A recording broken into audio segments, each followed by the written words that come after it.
Bismillahirrahmanirrahim. Assalamualaikum warahmatullahi wabarakatuh. Oke guys, ini adalah tugas mata kuliah wawasan global, teknologi informasi dan komunikasi. Tugasnya untuk merangkum seminar. Durasi aslinya seminar videonya 21 menit, jadi ya otomatis nggak mungkin namanya rangkuman lebih dari itu. Oke, kita mulai saja. Seminar tersebut berisi tentang penulisan artikel ilmiah, baik dengan manual ataupun dengan generatif AI. Jadi, dalam seminar itu adalah berisi panduan sistematis tentang penulisan artikel ilmiah dari persiapan hingga publikasi, dan dengan menggunakan AI sebagai alat bantu, bukan sebagai pengganti penelitian dan penulisan. Jadi, yang digarisbawahi di sini dari awal, peran AI itu untuk mempercepat proses konversi, untuk membantu merumuskan kalimat, dan mempertajam argumen, bukan menciptakan atau menggantikan penulisan dan penelitian baru.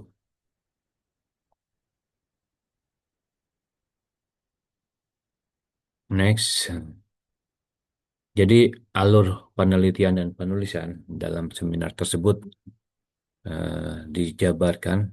Yang pertama adalah persiapan pra-penulisan.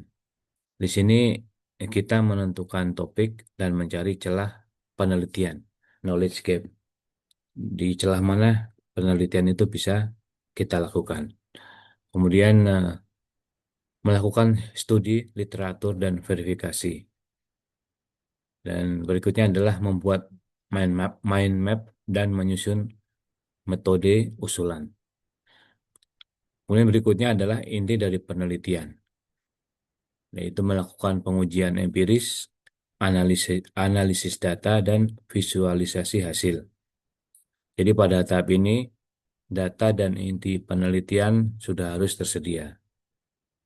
Kemudian yang ketiga, penulisan itu sendiri, writing up. Di sini eh, kita mengkonversi seluruh hasil penelitian, data, dan referensi yang ada menjadi sebuah tulisan ilmiah yang koheren. Peran AI di sini berfungsi sebagai sistem untuk mempercepat proses konversi ini, membantu merumuskan kalimat dan memastikan ketajaman argumen, tapi tidak untuk menciptakan penelitian baru.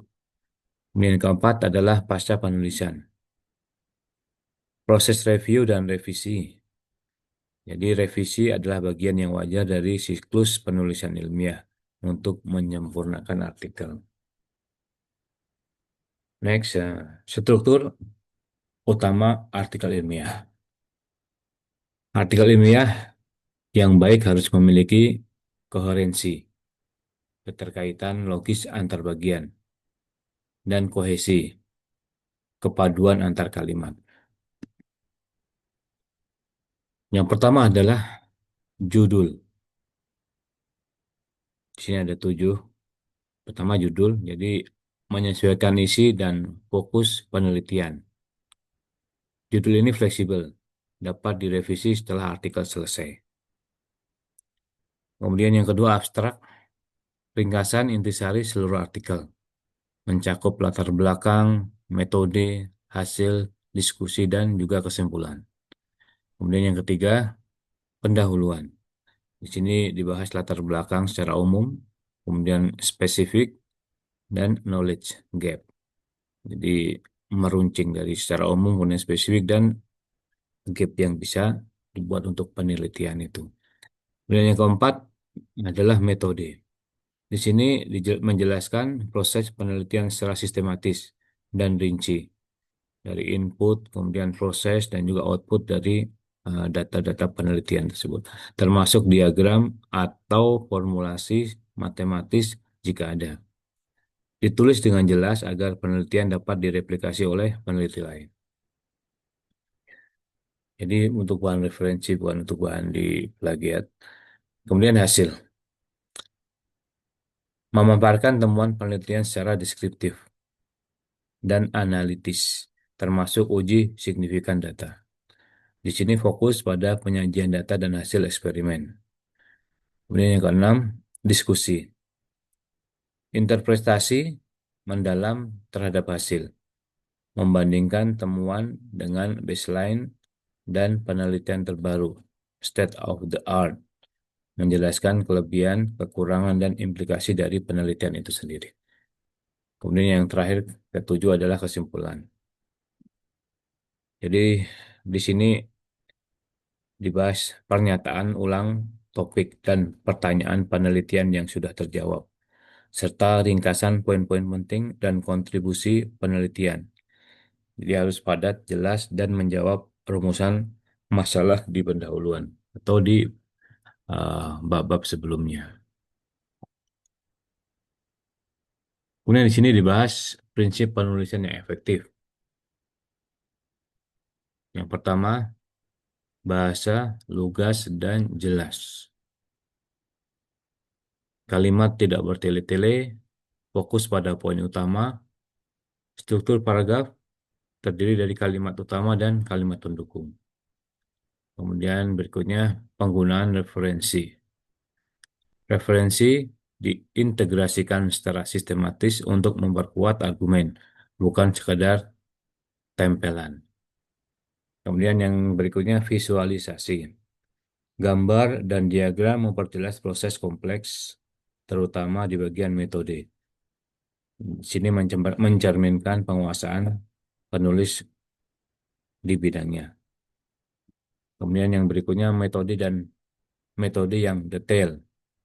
Metode dipecah menjadi subbagian terfokus pada alur penelitian, mudah dipahami dan dapat direplikasi.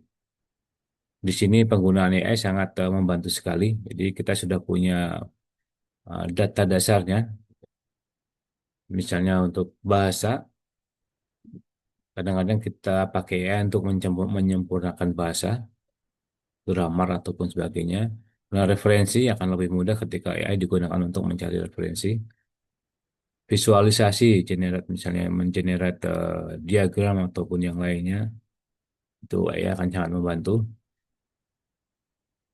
Kemudian kita lanjut sebagai penutup.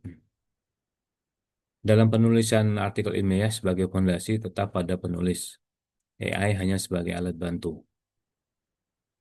Penulisan artikel ilmiah berkualitas menuntut adanya benang merah yang jelas dari awal hingga akhir.